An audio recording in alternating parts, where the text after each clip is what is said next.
사랑의 예수님 감사합니다. 오늘도 우리가 피곤하지만 하나님의 계시 음성을 듣고자 모였사오니 은혜 내려 주옵시고 다니엘에게 주셨던 계시의 정신을 저희들에게도 허락하여 주심으로 시대를 분변하고 다시 오실 예수 그리스도를 맞이하는 준비하는 하나님의 거룩한 자녀들 되게 하여 주시옵소서. 마치는 시간까지 주의 성령께서 함께 하시며 교통하여 주시옵시고 말씀하여 주옵시고 깨닫게 하여 주옵시고 삶 가운데서 예배하며 사는 저희들 되게 하여 주시옵소서.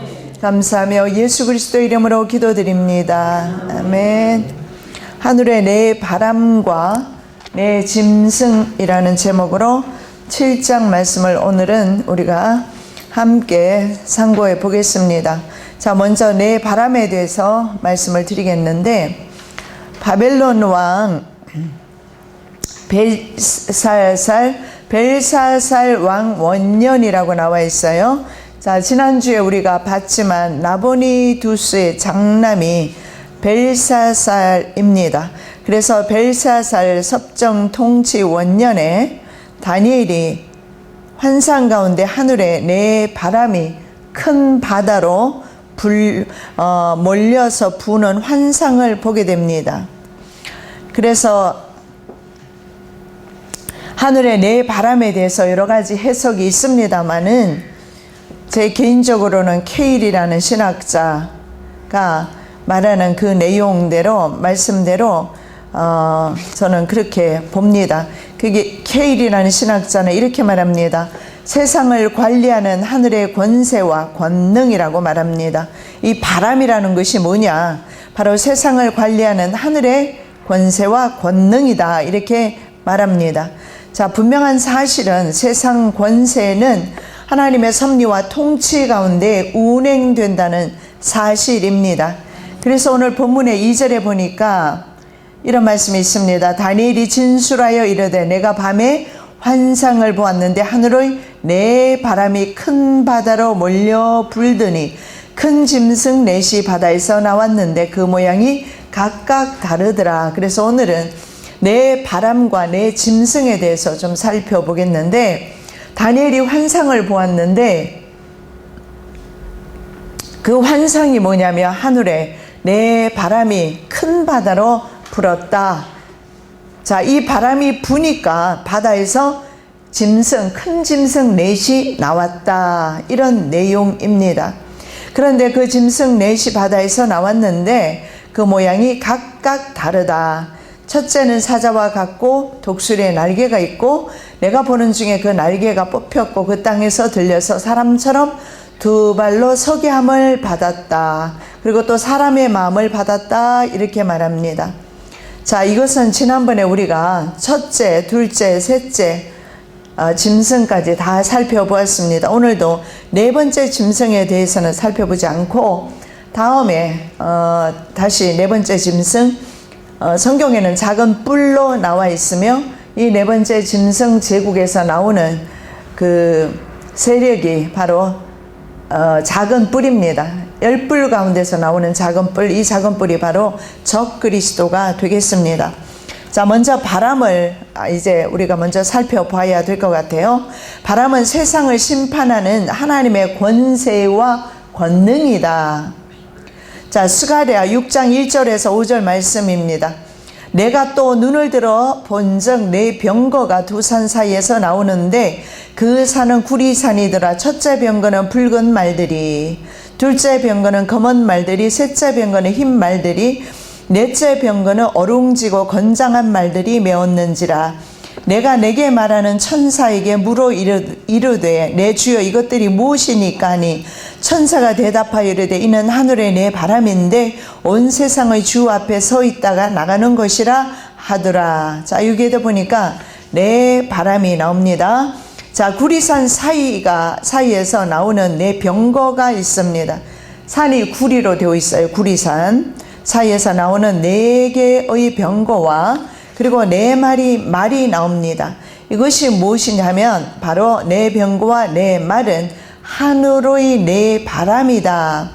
세상의 심판을 전하기 위해서 하나님께로부터 출병하는 하늘의 권능이다. 하늘의 사자다. 이렇게 보셔도 될 것 같습니다. 자, 마지막에 세상 제국은 하나님의 바람에 불려서 사라지게 됩니다. 자, 다시 말씀드리면 마지막 때 세상 제국 첫째에서부터 네 번째 짐승 제국들은 하나님의 바람, 하나님의 권능에 의해서 사라지게 되는 것을 다니엘서 2장 35절에서 말씀하고 있습니다. 그때에 쇠와 진흙과 놋과 은과 금이 다 부셔져 여름 타작마당에 교같이 되어 바람에 불려 간 곳이 없었고, 하늘의 바람입니다. 하나님의 권능에 의해서 바로 금과 은과 쇠 그리고 놋과 다 이런 그 금신상, 다시 말하면 이 금신상이 상징하는 세상 제국이 바람에 불려서 간 곳이 없어지게 된다. 여름에 타작마당에 겨같이 흩어져서 없어지게 된다. 그리고 이 우상을 바로 금 우상이죠. 금, 은, 동, 철, 이 신상의 우상을 친도련 태산을 이루어 온 세계 가득하였다. 하나님의 영광으로 가득 차 넘치는 것을 다니엘이 보고 있습니다. 자, 두 번째로 바람은 하나님이 부리시는 사역자임을 알 수가 있습니다. 첫 번째로 우리가 본 것은 바람이 세상을 심판하는 하나님의 권세와 권능이라면, 바람은 또한 하나님께서 부리시는 사역자로 등장하고 있어요. 스가랴 9장 14절에 보니까 여호와께서 그들 위에 나타나서 그들의 화살을 번개같이 쏘아내실 것이며 주 여호와께서 나팔을 불게 하시며 남방 효리 바람을 타고 가실 것이라. 자, 여기에도 보니까 바람을 타고 가신다 이렇게 나와 있어요. 그리고 나훔 1장 3절에도 이렇게 나와 있습니다. 여호와의 길은 회오리 바람과 광풍에 있고 구름은 그의 발에 티끌이로다. 자, 그래서 이 바람이 바로 하나님이 사용하시는 사역자임을 볼 수가 있어요. 그 다음에 하나님께서는 이스라엘을 견책할 때 바람을 사용하시는 것을 종종 보게 됩니다. 자, 말씀을 불순종하고 니느웨로 가는 대신에 다시스로 가는 배를 탄 요나에게 하나님께서 바람을 보내셔서 간섭하셨어요. 요나서 1장 4절입니다. 여호와께서 큰 바람을 바다 위에 내리시며 바다 가운데 큰 폭풍이 일어나 배가 거의 깨지게 된지라. 하나님께서 이런 식으로 간섭하는 형태로 나타나기도 합니다. 때로는 이스라엘 백성이 하나님 앞에 범죄하고 불순종할 때는 하나님께서는 동풍을 보냅니다. 이 동풍이 뭐냐 하면 사막에서 불어오는 열풍입니다. 이 폭풍을 시로크 열풍이라고 합니다. 이 바람이요, 동풍이 사막에서 불어오는 이 바람은 모든 농작물을 완전히 고사시켜 버립니다. 홍수가 지나간 것처럼 완전히 땅을 초토화시켜 버립니다. 그래서 이것을 하나님의 재앙의 바람이다. 우리가 흔히 부르는 동남풍아 불어라, 이것이 축복의 바람 아니니까 즐거워 부르지 마시고, 축복의 바람 아닙니다. 하나님의 바로 심판의 바람이에요. 동남풍아. 무슨 말이냐면 환난의 바람아 불어라, 그래도 나는 간다, 뭐 이런 신앙의 절개를 노래하고 있는 것 같아요. 그러나 우리가 정말 즐거운 마음으로 부를 찬송가, 믿음이 좋은 분들은 즐겁게 부르셔야죠. 사명자들은 환난의 바람이 불어도 달려가야죠, 당연히. 자, 그래서 이 바로 동남풍이라는 거, 동풍이라는 것은 하나님의 재앙의 바람이라는 것을 볼 수가 있어요. 하나님의 사역자를 통해서 하나님께서 이 재앙을 바로 바람을 통해서, 이 바람이 한번 불어버리면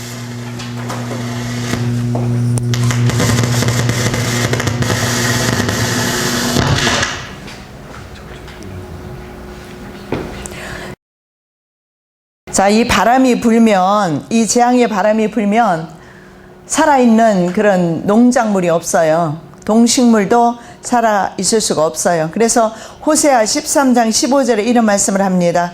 그가 비록 형제 중에서 결실하나 동풍이 오리니 곧 광야에서 일어나는 여호와의 바람이라. 그의 근원이 마르며 그의 샘이 마르고 그 쌓아둔 바 모든 보배와 그릇이 약탈되리로다. 바람은 하나님이 부리시는 사역자임을 우리가 알 수가 있습니다. 자, 욥의 자녀들, 그리고 욥의 약대라든가 욥의 그 가축들이 바로 이 동풍이 불어와서 제거하는 것을 보게 됩니다.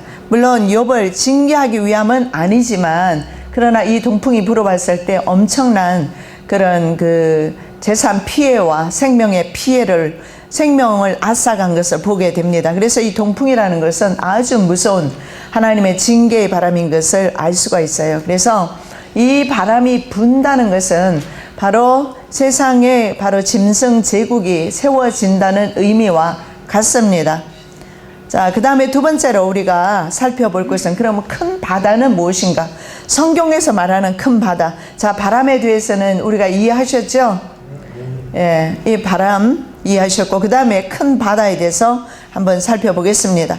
이 큰 바다는 세상 권세들을 큰 물로 표현하기도 합니다. 세상 권세. 자, 하늘에 네 바람이 큰 바다로 불자마자 바다에서 네 짐승이 나오지요. 자, 큰 바다를 어떤 사람들은 지중해로 해석하기도 합니다. 그러나 성경에서는 세상 권세들을 큰 물로 표현하는 경우도 있다라는 것입니다. 세상 권세. 자, 이사야 8장 7절입니다. 그러므로 주 내가 흉용하고 창일한 큰 하수 곧 아수르 왕과 그의 모든 위력으로 그들을 뒤덮을 것이라. 아수르 왕을 보내서 북이스라엘을 주전 722년에 멸망시키지요. 자, 그럴 때 멸망의 도구로 누구를 사용하느냐? 아수르를 사용하는데, 이 아수르를 큰 바다, 큰 하수 이렇게 표현하고 있습니다. 이사야 8장 7절에서. 자, 에레미야 46장 8절에서는 예굽은 나일강이 불어남 같고 강물이 출렁임 같도다. 바로 예굽을 나일강으로 표현하고 있어요. 그래서 이런 큰 바다는 바로 강대국을 표현할 때 사용합니다. 아수르를 큰 하수로, 예굽은 나일강으로 표현하고 있습니다. 자, 그 다음에 계시록 17장 1절에 보면 많은 물은 세상 권력을 뜻한다는 것을 볼 수가 있어요. 자, 또 일곱 대접을 가진 일곱 천사 중 하나가 와서 내게 말하여 이르되 이리로 오라. 많은 물 위에 앉은 큰 음녀가 받을 심판을 내게 보이리라. 자, 여기도 보니까 많은 물 위에 앉아있는 큰 음녀, 이 큰 음녀는 교회를 가리킵니다. 즉 세상 권력을 연합한, 세상 권력과 연합한 교회, 바로 오늘날의 종교 통합을 통한 바로 신세계 정부가 추진하고 있는 바로 단일 세력을 가리킨다고 볼 수가 있습니다. 자, 그 다음에 두 번째로 바다는 이방세계 전체를 때로는 나타내기도 합니다. 자, 바다에서 세상 제국을 상징하는 짐승들이 나온 것으로 봐서 바다는 이방세계 전체를 가리킨다고 볼 수가 있습니다. 자, 짐승은 하나님을 대적하는 세상 제국의 왕들입니다. 다니엘서 7장 17절 말씀에 그 네 큰 짐승은 세상에 일어날 내 왕이라 이렇게 말합니다. 그래서 성경에서 분명하게 말씀하는 것은 짐승은 바로 세상 제국에서 일어나게 될 왕이다. 자, 바다가 하나님을 대적하는 세상 나라들이라면 무섭게 몰아치는 파도는 하나님을 반대하는 모든 세상 세력이 될 것입니다. 예, 세상 세력들은 권력의 속성상 하나님을 대적하게 되어 있습니다. 왜냐하면 그들이 하나님의 자리에 앉아서 사람들을 탄압하기 때문에 그렇습니다. 그래서 하나님을 반대하는 세력이 바로 파도로 볼 수가 있고, 바다는 세상 나라로 볼 수가 있다라는 거예요. 그 다음에 세 번째로 적그리스도가 바다에서 올라온다는 사실을 기억하시기 바랍니다. 자, 네 번째 제국에서, 네 번째 짐승입니다. 네 번째 제국에서 나오는 짐승이 바다에서 올라온다고 되어 있어요. 자, 특이한 것은 예수 그리스도께서는 하늘에서 오셨어요. 요한복음 6장 같은 데 보면 나는 바로 하늘에서 내려온 산떡이다 이렇게 말합니다. 그래서 우리 주님은 하늘에서 오셨고 적그리스도는 바다에서 온다. 그래서 성경에서 바다는, 큰 바다는 좀 부정적인 것을 의미한다는 것을 볼 수가 있어요. 자, 계시록 13장 1절입니다. 내가 보니 바다에 산 짐승이 나오는데 뿔이 열이요 머리가 7이라 그 뿔에는 10 왕관이 있고 그 머리들에는 신성 모독하는 이름들이 있더라. 자, 바로 이겁니다. 7머리 10뿔 짐승입니다. 이것이 바로 적그리스도입니다. 자, 그래서 이 바다에서 올라오는 네 짐승, 바다에서 올라오는 네 짐승에 대해서 이제 살펴보겠습니다. 물론 적그리스도도 바다에서 올라오지만 오늘 본문에 보면 바로 네 바람이 부니까 바다에서 네 짐승이 올라오고 있습니다. 네 바람은 하나님의 권능입니다. 하나님의 권능의 바람이 부니까 큰 바다, 세상 세력으로부터 바다에서 네 짐승이 올라옵니다. 큰 바다, 세상 세력. 자, 바다에서 짐승이 올라오는데 네 짐승은 사자와 곰 그리고 표범과 10뿔 짐승입니다. 여러분 이제 다 기억하실 겁니다. 이 사자는 바벨론, 곰은 페르시아, 표범은 헬라, 10뿔 짐승은 바로 전 세계를 지배하게 될 신세계 정부가 될 것입니다. 자, 우리가 지난번에 다 봤지만 그래도 다시 한번 짐승의 이 네 짐승에 대해서 살펴보겠습니다. 살펴보는데 오늘은 네 번째 짐승 작은 뿔에 대해서는 시간상 살펴보지 못하고 다음 주에 하고 다음번에 하겠습니다. 그리고 이제 세 번째 짐승까지 우리가 보도록 하겠습니다. 자, 첫째 짐승은 사자입니다. 이 사자는 다니엘서 2장에서 금으로 표현된 나라입니다. 바벨론이죠. 다니엘서 7장 4절에서 이렇게 말합니다. 첫째는 사자와 같은데 독수리에 날개가 있더니 내가 보는 중에 그 날개가 뽑혔고 또 땅에서 들려서 사람처럼 두 발로 서게 함을 받았으며 또 사람의 마음을 받았더라. 자, 다니엘서 2장 37절도 이렇게 말합니다. 왕이여 왕은 여러 왕들 중에 왕이시라. 자, 여기에서 우리가 볼 수 있는 것은 사자가 바벨론을 가리키는데 사자가 특이한 것은 독수리에 두 날개가 있습니다. 조류 가운데 왕이 독수리입니다. 조류의 왕 독수리에 날개가 달린 동물의 왕 사자의 모습입니다. 이것이 바로 바벨론입니다. 이 장에서 광물 가운데 가장 가치가 있는 금으로 표현된 나라입니다. 자, 그래서 다니엘은 느부갓네살을 가리켜 2장 37절에서 왕중 왕이라 이렇게 표현합니다. 좀 전에 읽었죠. 왕이여 왕은 여러 왕들 중에 왕이시라. 이 사자는 바벨론 제국을 상징합니다. 독수리는 어떤 의미가 있느냐? 독수리는 날아다니는 것이 특징 아닙니까? 그래서 독수리는 바로 바벨론 기병대가 날아다니면서 정복전쟁을 수행했다는 것을 보게 됩니다. 하박국 선지자 그 기사 가운데 보면 1장에서 보면 원병에서 독수리처럼 바벨론 군대가 날아온다 그렇게 표현하고 있어요. 그래서 성경 곳곳에 보면 바벨론 군대를 표현할 때 날아온다 이렇게 표현합니다. 그러니까 얼마나 성경 말씀이 정확하게 역사 가운데서 성취되는지 알 수가 있어요. 그래서 이 독수리 달린 사자, 독수리 날개 달린 독수리 사자의 모습을 보여주고 있어요. 그래서 이 네 제국 중에서 가장 강력한 왕권을 유지한 나라가 바로 바벨론입니다. 그런데 실제로 바벨론의 그 유물 가운데서 발견되는 조각이 있습니다. 근데 그 조각에서 사자의 모습이 종종 발견되고 있어요. 그리고 왕궁 문을 지키는 동물이 특이합니다. 날개 달린 사자의 모습이라고 합니다. 얼마나 정확하게 성취됩니까? 자, 물론 이 바벨론의 나라가 제국이 세워지는 것은 그 이전에 훨씬 전에 하나님의 선지자들에 의해서 예언되었습니다. 다니엘이 지금 말하는 것은 다니엘이 눈으로 보기 때문에 증거할 수는 있어요. 그러나 그 전에 이사야 선지자를 통해서 예레미야 선지자를 통해서 벌써 바벨론이 생성되기도 전에 바로 이 바벨론의 나라에 대해서 설명을 하고 있는데 그 설명했던 말씀들이 다 그대로 성취되는 것을 볼 수가 있게 됩니다.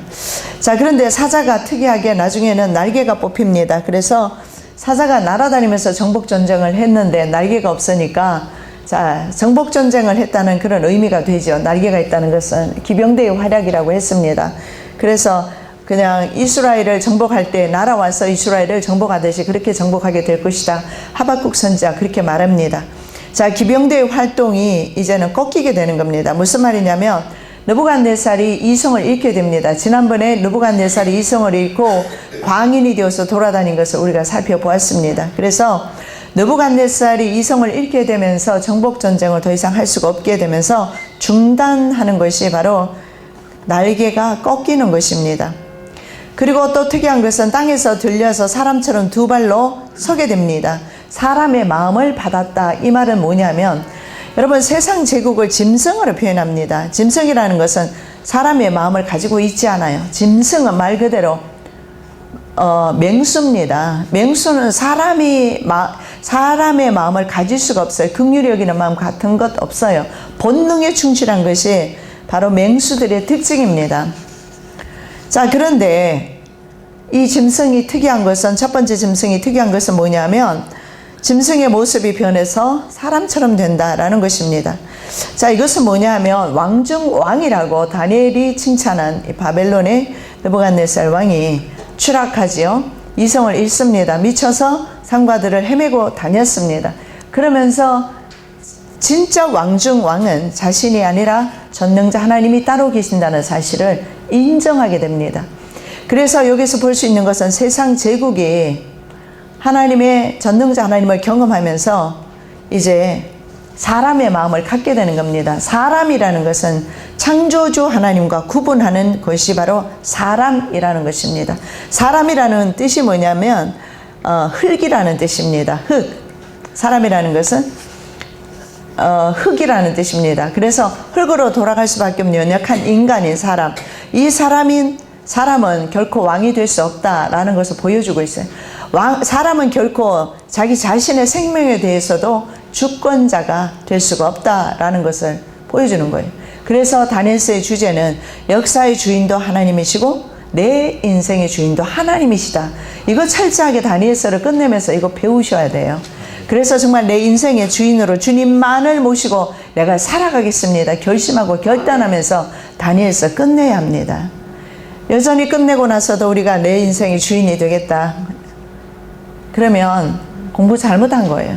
역사는 좀 배우고 이해했는지는 몰라도 다니엘이 전하고자 하는 전능자 하나님, 창조주 하나님, 그리고 피조물인 우리의 연약함, 그리고 우리 인생을 주관하시는 주님의 그 능력을 우리는 경험하지 못하게 되는 것입니다. 그래서 우리가 이것을 통해서 분명히 알 수 있는 것은 뭐냐면 왕중왕인 느부갓네살의 추락을 통해서 그리고 바벨론이 나중에 멸망하잖아요. 그 멸망을 통해서 왕중왕은 하나님이시다 하는 것을 선포하고 있어요. 자, 두 번째 짐승은 바로 곰입니다. 다니엘서 7장 5절에 이렇게 말씀합니다. 다른 짐승, 그 둘째는 곰과 같은데 그것이 몸 한쪽을 들었고 그 입의 이 사이에는 새 갈빗대가 물렸는데 그것에게 말하는 자들이 있어 이르기를 일어나서 많은 고기를 먹으라 하였더라. 살펴보겠습니다. 사자와 다른 짐승이다 이렇게 말해요. 다른 짐승 좀 달라요. 자, 곰은 2장에서 금보다 열등한 은으로 되어 있습니다. 2장에서는 은으로 되어 있죠. 곰은 바로 페르시아입니다. 은으로 되어 있어요. 첫째인 금보다 바벨론보다는 제국이 좀 열등하다 이런 뜻이 됩니다. 곰인 페르시아는 사자인 바벨론보다 모든 면에서 열등하였다고 역사가들은 입을 모아 말합니다. 특히 정복전쟁에서는 항상 다음에 나타나는 제국이 있죠. 헬라 제국입니다. 헬라 제국과의 싸움에서 엄청난 대군을 거느리고 가지만 항상 패합니다. 그래서 열등함을 드러내는데 심지어는 아주 미련하기도 했습니다. 그래서 곰은 열등해요. 사자보다는. 미련했기 때문에 열등하다는 것을 볼 수가 있어요. 드라이브라는 신학자는 이렇게 말합니다. 곰은 사자에 비해 그 힘과 용모에서 열등하며 그 움직임에서도 둔하고 미련하다. 사자를 따라갈 수가 없잖아요. 그래서 모든 면에서 따라갈 수가 사자인 바벨론을 따라갈 수가 없었다라는 것을 볼 수가 있습니다. 자, 그래서 우리가 볼 수 있는 것은 금신상이 이론적으로는 세워질 수가 있어요. 금, 은, 동, 철로 되어 있는데, 그러나 실제로 이것을 만들어 세웠을 때는 서 있을 수가 없다는 거예요. 무게가 위에서부터 무겁고 아래로부터 가벼워지고 하기 때문에 그 비중 관계 때문에 서 있을 수가 없다라고 그렇게 말을 합니다. 사람들이, 많은 사람들이 아마 해보았던 사람들이 있는 것 같아요. 자, 그래서 나라들이 계속 내려가면서 열등합니다. 열등한 가운데서도 이 제국들은 역시 그래도 제국이었어요. 그래서 많은 나라들을 통치하게 되는데, 이 곰은 특징이 뭐냐면 입에 갈빗대 3개를 물고 있어요. 갈비. 자, 이 갈비가 뭐냐면, 이 갈비를 물고 있다는 것은 강한 정복력을 보여줍니다. 그래서 대개 신학자들은 이 갈빗대가 리디아와 바벨론, 애굽이라고 합니다. 물론 다른 이론들도 있어요. 그냥 모든 여러분 성경에 기록된 말씀들의 정확한 해답은 주님께 있어요. 그죠? 그래서 이런저런 이론이 있다는 것만 아시고, 그러나 대부분은 바로 리디아, 바벨론, 애굽이라고 합니다. 왜 그러냐 하면 페르시아가 이제 세상에 등극하면서 먼저 바벨론을 정복했어요. 그리고 남쪽의 제국인 이집트를 정복했고, 그 당시에 아주 강대국가 리디아를 정복을 했어요. 그렇기 때문에 이것이 새 갈빗대다 이렇게 사람들이 말하기도 합니다. 그러나 이 새 갈빗대를, 영양가 있는 갈빗대를 물고 있는 것으로 보아서 그 당시에 바로 아주 영향력을 행사하는 그런 많은 민족, 나라들을 정복했다는 의미가 됩니다. 그런데 곰이 특이하게 한쪽 몸을 들고 발을 이렇게 들고 있어요. 그런데 곰이 다른 짐승을 공격할 때는 오른쪽 발을 든다고 합니다. 그렇게 해서 공격을 한다고 해요. 그래서 몸 한쪽 편을 들고 있는 것은 많은 고기를 먹으라는 메신저의 지시를 받습니다. 몸 한쪽을 들고 있는데 이 메시지를 전하는 메신저가 무슨 말을 하냐면 많은 고기를 먹어라 이렇게 말해요. 자, 이것은 뭐냐면 바로 메대 바사 연합군의 침략성을 뜻한다고 신학자들은 말합니다. 자, 왜 그러냐면 메대와 바사에 대해서는 여러분 다 이해하시죠? 이제 메디아라고 하기도 하는데, 메대는 다리오 왕이 통치를 처음에 했죠. 다리오. 그리고 다리오의 조카인 고레스가 바사를 통치를 하다가 정복 전쟁이 끝난 후에는 메대와 바사를 합병했다 말씀을 드렸어요. 자, 그래서 이것은, 이 몸 한쪽을 들은 것은 어떤 의미가 있냐면 다른 나라들을 침략하기 위해서. 왜냐하면 곰이 공격할 때 몸 한쪽을 들기 때문에. 그래서 곰은 이렇게 이론들이 있어요. 바사가 메대를 공격한다 이런 의미가 있어요. 어쨌든 흡수합병했어요. 물론 다리오의 딸을 아내로 취하면서 인계받는 것처럼 했지만 결국은 고레스의 군대가 강했기 때문에 흡수합병된 것입니다. 그래서 고레스 왕이 정복 전쟁을 끝내고 외삼촌이 다스리던 메대를 흡수합병합니다. 그래서 그런 이론도 있어요. 자, 그 다음에 2장의 금신상에서 보면 은의 나라 페르시아는 두 팔로 되어 있습니다. 메대와 바사입니다.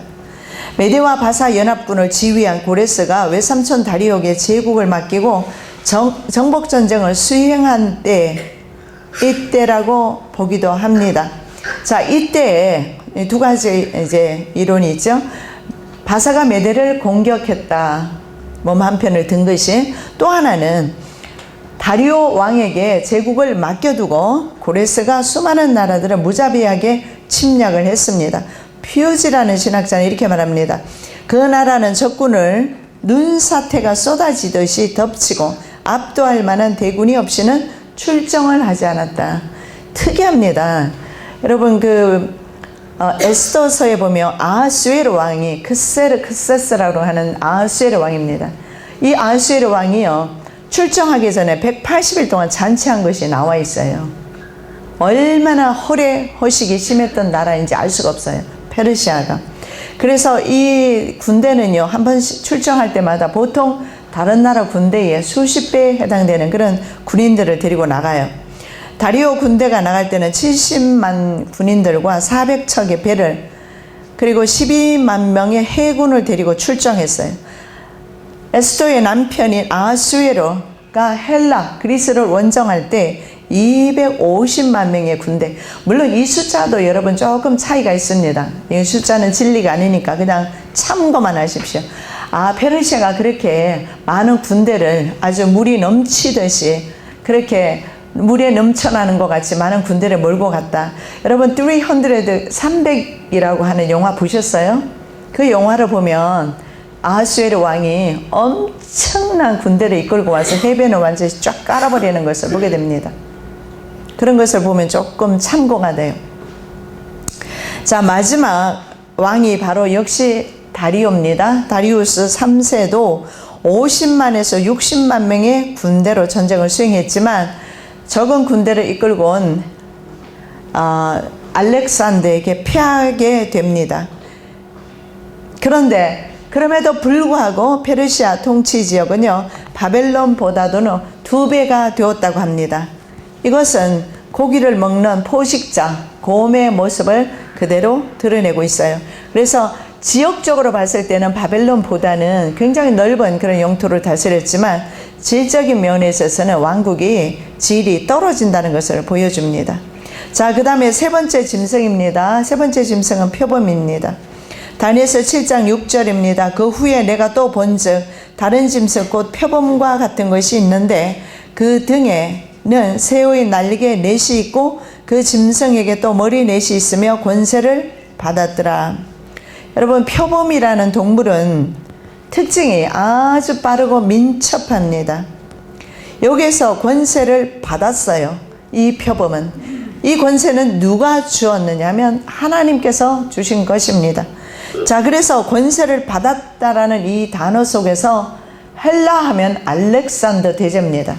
알렉산더 대제의 대제가 하나님으로부터 특별히 권세를 받았다는 것을 보게 됩니다. 지난번에 우리 봤잖아요.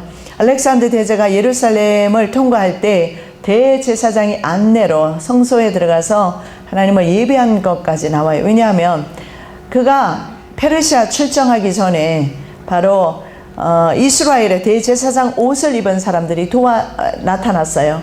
꿈에. 그리고 내가 너를 페르시아로 인도해 주겠다. 그 꿈을 꿨거든요. 그래서 이것이 바로 하나님께서 알렉산더에게 권세를 주었다라는 것을 보게 됩니다. 그래서 여러분, 전 지구상의 모든 권세 하나도 하나님이 주시지 않으면 받을 자 없습니다. 그래서 아무리 저희들이 득세하여도 하나님의 때가 되면 추락하게끔 되어 있는 것이 세상 권세임을 볼 수가 있어요. 자, 이들이 얼마나 빠르면 하박국 1장 8절에서 이렇게 말합니다. 그들의 군마는 표범보다 빠르다. 그리고 저녁 이리보다 사납다. 이렇게 말해요. 표범으로, 그리고 그들의 군대는 표범보다 빠르다. 이렇게 말해요. 그래서 하박국 선지자를 통해서 바로 이들 군대, 이들 나라들을 역시 표범으로 표현하고 있는 것을 보게 됩니다. 자, 빠른 표범의 모습 위에 특징이 또 있죠. 4개의 날개가 있어요. 4개의 날개의 표현 속에 2개의 독수리의 날개 달린 사자 바벨론보다 더 빠르고 더 민첩하다는 것을 알 수가 있습니다. 왜냐하면 날개가 4이잖아요. 그런데 중요한 것은 이것은 새의 날개입니다. 독수리의 날개가 아닌 것을 보게 됩니다. 그래서 이 제국도 역시 첫째 제국보다는 열등하다는 것을 볼 수가 있어요. 영이라는 신학자는 이렇게 말합니다. 첫째 짐승은 한 쌍의 날개만 가지고 있었고 이 짐승은 2쌍을 가지고 있는 것으로 보아 이 나라는 다른 나라들을 더욱 민첩하게 정복할 것을 말하고 있다. 민첩하게 정복은 했어요. 아주 빠른 시간에. 거의 10년 만에 정광석화처럼 동서양을 다 정복해버렸어요. 알렉산더가 빠르게 정복했지만 허망하게 그가 죽자마자 그의 사후에 젊은 나이에 죽었어요. 33세에 죽었어요. 20세부터 정복전쟁에서 13년 만에 정복전쟁 끝나고 33세에 죽어버립니다. 그래서 아주 짧게 허망하게 죽어버리죠. 그런데 그 제국이 그대로 갔느냐? 두 자녀는 암살당해요, 장군들에게. 그리고 휘하의 네 장군들이 워낙 훌륭했어요. 이 네 장군들이 전 세계를 나누어서 다니면서 정복전쟁을 해댔어요. 그래서 이 네 장군들이 나중에 나라를 네 개로 나눠버리죠. 그러면서 이 네 나라도 역시 약화됩니다. 그래서 역시 바벨론보다 열등하다는 것을 볼 수가 있습니다. 그래서 새우의 날개가 아니고 독수리의 두 날개가, 독수리 날개가 독수리가 조류 가운데서 더 강하지 않습니까? 그래서 새우 날개를 가지고 있다는 것은 열등하다는 것을 보여줍니다. 그래서 정복전쟁 수행 능력은 알렉산더를 따라올 수는 없지만 그럼에도 불구하고 역시 열등하다. 자, 고레스는 제국을 통일하는데, 페르시아 왕 고레스죠. 제국을 통일하는데 얼마 걸렸느냐면 25년이 걸렸답니다. 그런데 알렉산더 대제는 13년 만에 이 고레스의 업적을 능가할 뿐만 아니라 가장 넓은 땅을 정복하게 됩니다. 그래서 알렉산더 대제만큼 전 세계를 정복한 사람이 없습니다. 그럼에도 불구하고 그 나라도 역시 이제 없어지게 되죠. 자, 그 다음에 네 개의 머리가 있습니다. 이 표범의 특징이 네 개의 머리가 있어요. 자, 이 머리에 대해서 뭐냐면 네 개의 날개와 네 개의 머리가 있어요. 네 개의 날개는 바로 신속하고 빠른, 역시 기병대, 정복전쟁을 해대는 그 새우의 날개죠. 그런데 네 개의 머리라는 것은 성경에서 볼 때 머리는 항상 제왕을 가리킵니다. 머리, 7머리 10뿔, 7머리 10뿔 짐승. 그래서 이 머리넷은 알렉산더 사후의 4명의 장군들, 이 장군들이 나중에 황제가 됩니다. 그래서 4개의 머리로 되어 있어요. 자, 이들이 차지한 나라가 헬라 제국과 서아시아, 유럽이죠.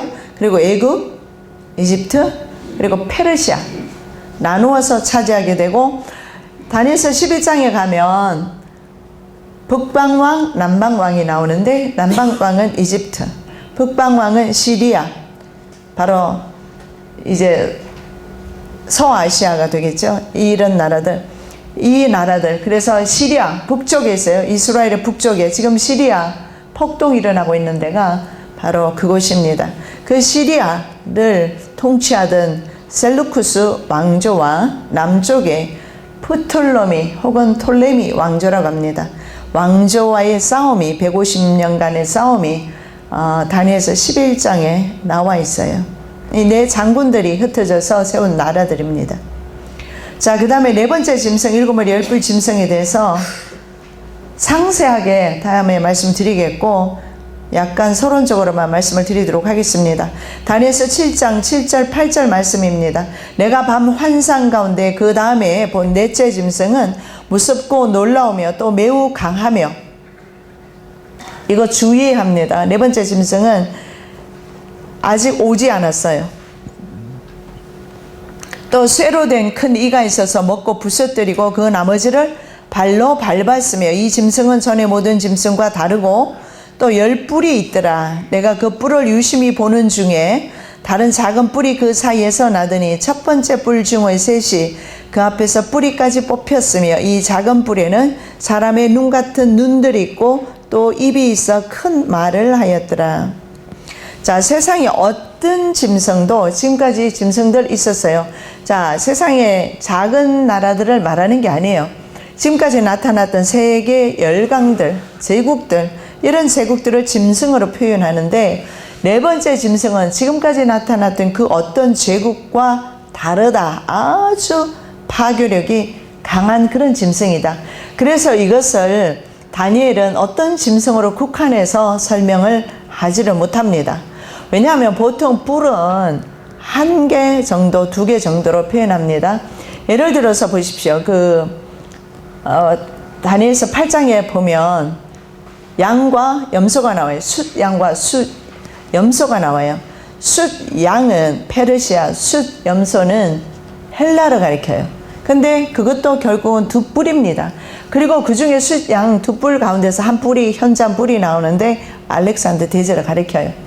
자, 그래서 모든 뿔은 보면 2개로 되어 있거나 그것이 끝입니다. 근데 마지막 네 번째 짐승은 특이하게 7머리 열뿔 짐승입니다. 이 말의 의미는 뭐냐 하면, 자, 뿔이 있다는 것은 그가 왕이라는 뜻이고, 왕은 모든 다른 나라들을 정복해서 그 다른 나라들을 복속시켜서 다른 심지어는 왕까지 제압했다는 의미가 돼요. 그래서 7뿔, 10뿔로 표현하고 있습니다. 그래서 마지막 짐승은 10뿔을 가지고 있다는 것은 적어도 10대 강대 국가를 다스리는 나라다. 세계에서 가장 강대한 국가 10개 국가를 다스리는 그러한 나라다, 그러한 왕이다, 이런 의미가 있어요. 그렇기 때문에 이 마지막 왕은 지금까지 있었던 존재했던 그 어떤 왕보다도 강할 것이며, 그리고 그 어떤 제국보다도 강할 것이며 전 세계를 지배하게 될 겁니다. 그들이 전 세계를 지배하는 구도가 전 세계 사람들에게 취입을 삽입해서 전 세계 사람들을 완벽 통제하는 그런 구도입니다. 자, 그래서 파괴력이 가장 강한 짐승으로 표현을 합니다. 그래서 이것을 특별히 어떤 짐승으로 규정 짓지를 못하고 7머리 10뿔 짐승으로 우리가 부를 수밖에 없습니다. 자, 중요한 것은, 자, 10뿔 가운데서 앞에서 3뿔이 빠집니다. 다음에 설명드리겠습니다. 3뿔이 빠지고 그 중에 한 작은 뿔이 나왔어요. 자, 이 작은 뿔이 뭐냐 하면 3뿔을 뿌리까지 뽑아버리고 이제 등장하게 되는 세계적인 리더입니다. 세계적인 리더. 아주 강력한 세력을 형성하게 됩니다. 다니엘서 8장 9절입니다. 그중 한 뿔에서 또 작은 뿔 하나가 나서 남쪽과 동쪽과 또 용화로운 땅을 향하여 심히 커지더니, 자, 여기 보십시오. 한 작은 뿔이 나타나서 동서남북을 뻗어나가면서 심지어는 영화로운 땅, 예루살렘, 이스라엘 땅, 예루살렘까지 침범하게 됩니다. 그래서 이 작은 뿔이 어디에 앉게 되느냐면 예루살렘 성전에 앉아서 자기를 보여 하나님이라고 하느니라. 자기 자신을 가리켜서 하나님이라고 합니다. 그리고 하나님이라고 말하면서 어떻게 됩니까? 사람들로 하여금 자기를 숭배하게 하지요. 계시록 13장 11절 이하에 나오는 땅에서 올라온 짐승 거짓 선지자가, 이 거짓 선지자의 우두머리는 바로 로마 카톨릭이 될 것입니다.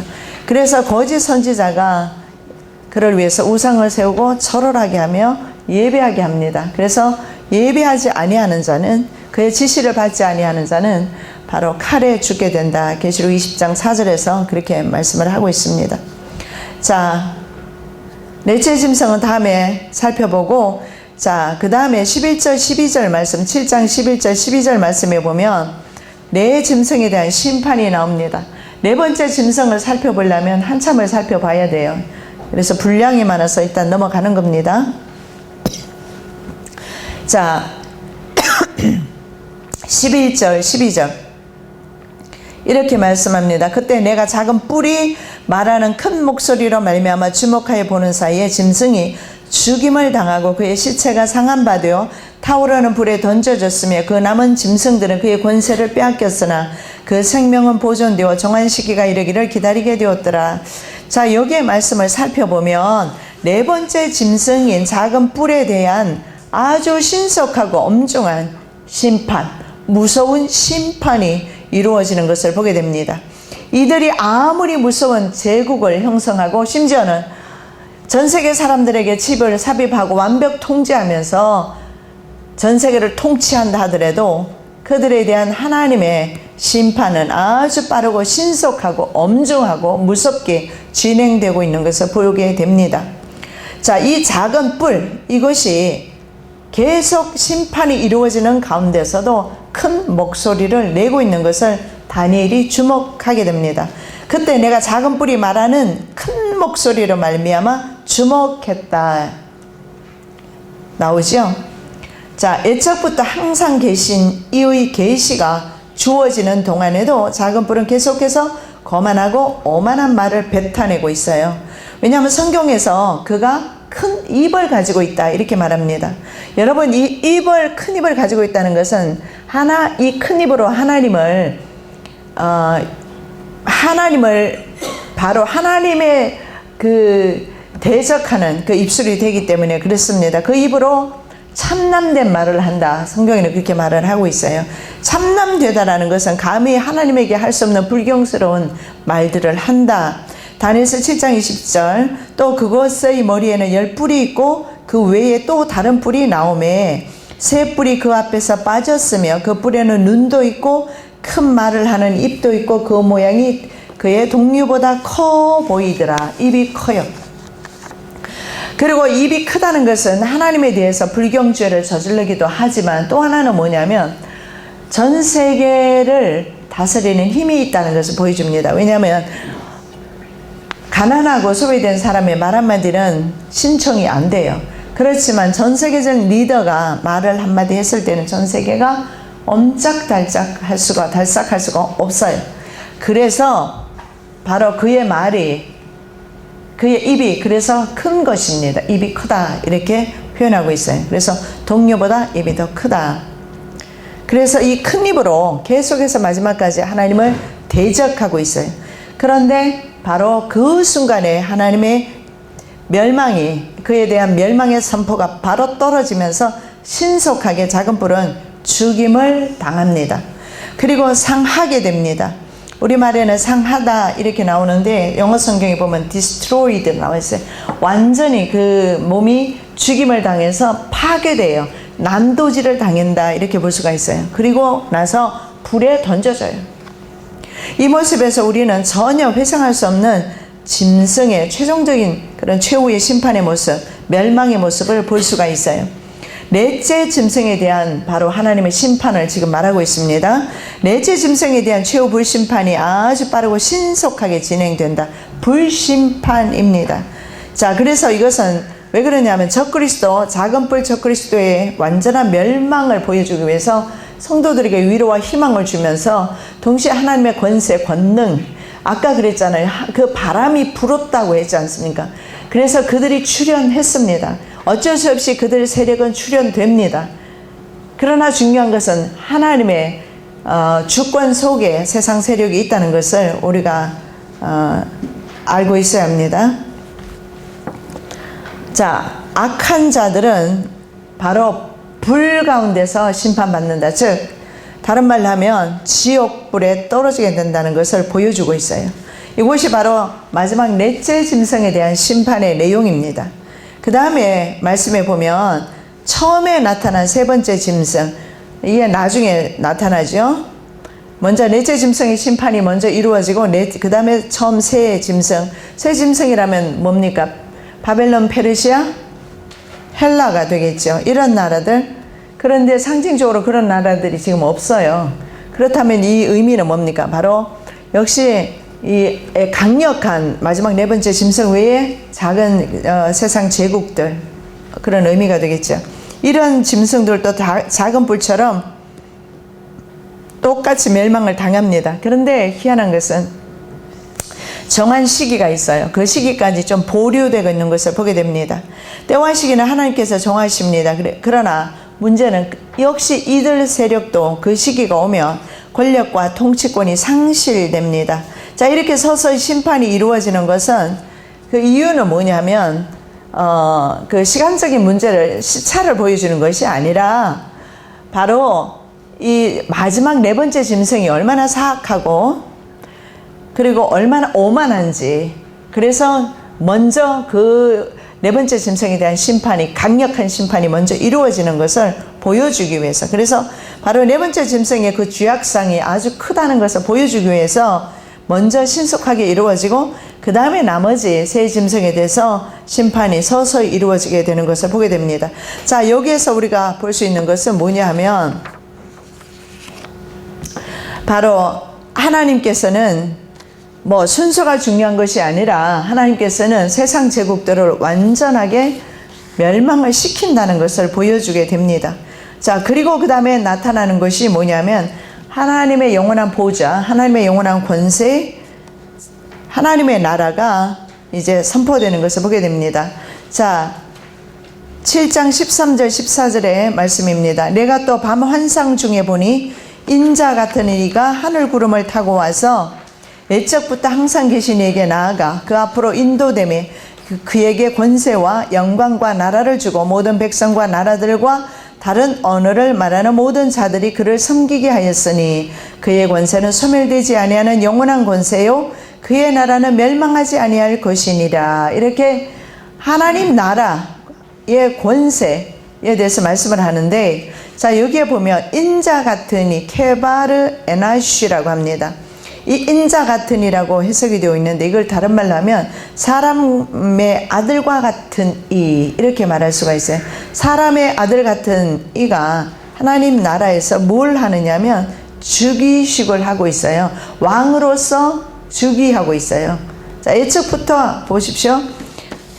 뭐라고 말씀을 합니까? 하늘 구름을 타고 와서 애적부터 항상 계신 이에게 나아가 그 앞으로 인도되었다. 그에게 권세와 영광과 나라를 주고. 인자 같으니, 자 성경에 예수님께서 스스로를 가리켜서 인자라고 표현했습니다. 바로 그 인자의 즉위식이, 하나님 나라에서 즉위식이 이루어지고 있습니다. 자, 다니엘은 하나님 나라를 상속하는 사람의 아들과 같은 이를 언급함으로 세상 제국 내 짐승들과 구분하고 있어요. 즉 세상 제국이 멸망당하고 바로 하나님 나라를 예수 그리스도께서 상속하시고, 자 이때가 되면 세상 모든 백성과 나라들과 다른 언어를 말하는 모든 자들이 그분을 섬기게 된다.